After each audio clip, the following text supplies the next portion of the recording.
Hey everybody, it's Jason Blaha here, and today I want to chat with you guys a little bit about something that really only applies towards more intermediate and advanced lifters, and novice lifters should actually take note of why they need to completely avoid this concept. And that's the whole idea of weak point training. Now, I'm doing my barbell step-ups, which is one of my current pieces of weak point training, to display a point. And yes, I know this footage has been used before, and it may or may not be done in the same order around it. But this is weak point training. This is me specifically working on my own weak points. And what novice lifters need to realize is that when we do weak point corrective training, it sometimes takes up a very large amount of our training time, a very large amount of our recovery resources, and usually for more advanced lifters, we follow a given template, and then half of our training resources are dedicated to just fixing weak points, right? So we don't necessarily do the main exercises to work our weak points. We follow our normal standard programming and then identify weak points. And that very much falls in line with the system that I currently use. And that falls in line with the various systems and templates I run for clients. Now, for novice lifters, you guys just need to be making everything big. And it wouldn't make sense for you to dedicate a third of your recovery resources and training resources towards one muscle, right? Like, why would you do that? You guys know that you need to make everything big, and fortunately for more novice lifters, they have the recovery resources because they're moving such little weight and they have such a tiny tonnage relative to what a human body can be built up to handle, that they don't have to worry about allocation of resources. They can come in and train, and pretty much most of their body can grow maximally. Right, as a novice lifter, you can probably get anywhere from 80 to 100% muscle growth in literally every single muscle in your entire body. Right, there's going to be some variation depending on your training and some other stuff in balance, but you're still going to be able to make really, really good gains even in your slowest gaining muscles just on a good balanced program. Some will grow faster than others depending upon your program, depending upon your genetics, your frame, but everything can grow pretty quickly. As we get more advanced, because we have to do sometimes so much work to get something that's stuck to grow, and because even for us to maintain or make any progress at all through on everything else, your workloads tend to get really, really high very quickly the more advanced you get. And so you have to have a certain amount of recovery resources and time, gym time, training time, allotted towards just general weak point training. Just allotted towards that. And so you have to correctly identify your weak points. And if you do not identify your weak points correctly, guess what? You're going to spend a lot of time working on the wrong muscle groups or the wrong movement pattern, and you're not going to make real progress. And what do I mean here?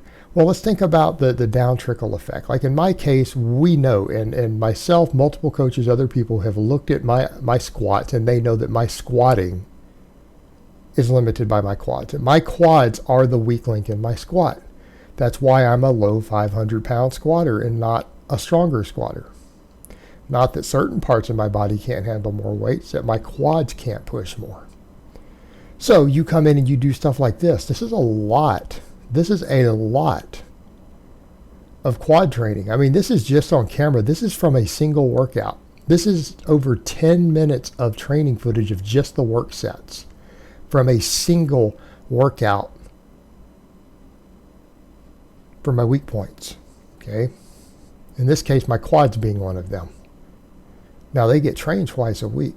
So this is just weak point training on the max effort day. That's a lot of training time because you got to rest between these.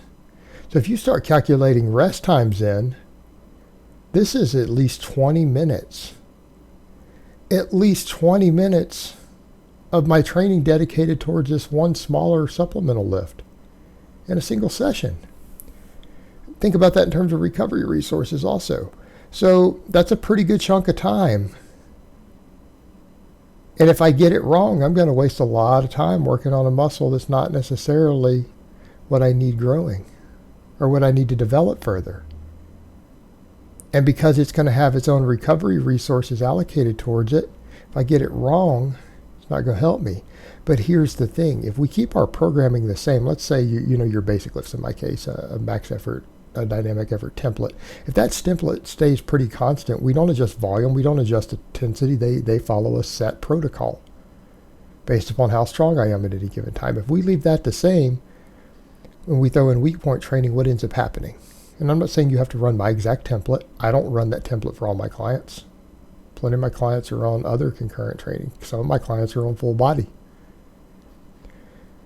So we do that, and if I get it correct and I allocate all these resources to building up my quads over the course of several months, because again, when you're no longer a novice lifter, you might spend 5 or 6 months working on a weak point, hammering it to see improvement.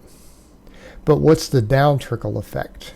Well, if my squats improve as a result of my quads because they're the weak link, won't that make other muscles grow? Because the max effort work will be heavier. And if I'm stronger on the max effort work and I'm able to produce more force, what happens to the dynamic effort? Well, all those speed squats are going to be with a heavier weight also.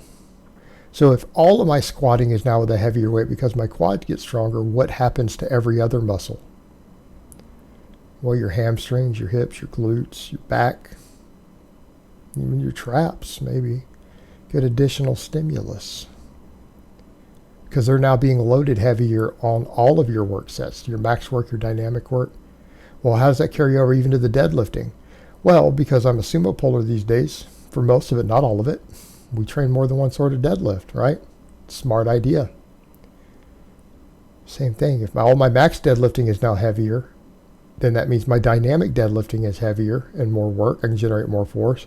All the muscles associated with the deadlift are now getting better total stimulus because we strengthened and built up and made the weak link bigger. What does that equal? That equals more training effect through the whole body. About every muscle worked on the deadlifting and even the speed pulls. Quads, hamstrings, glutes, calves, erectors, abs, obliques, traps,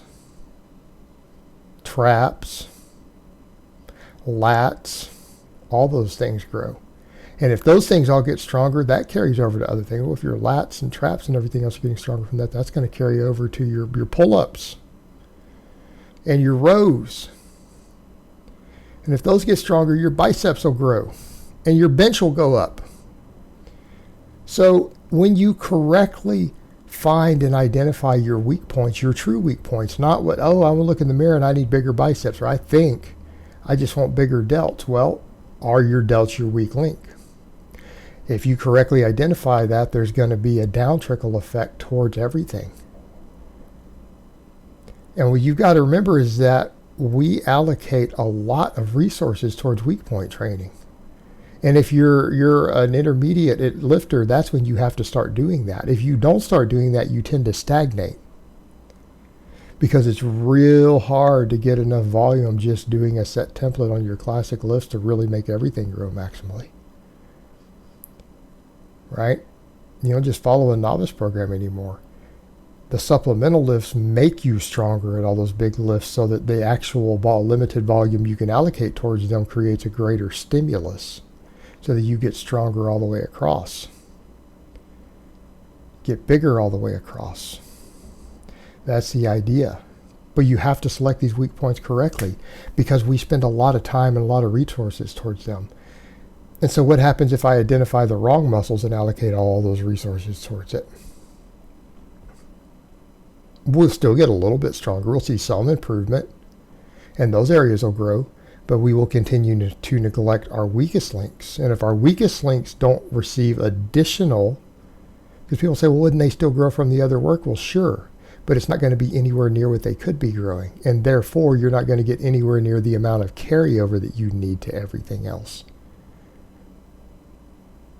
And the weakness will stay, and your overall work capacity and strength and everything else will suffer, and therefore your overall progress will suffer.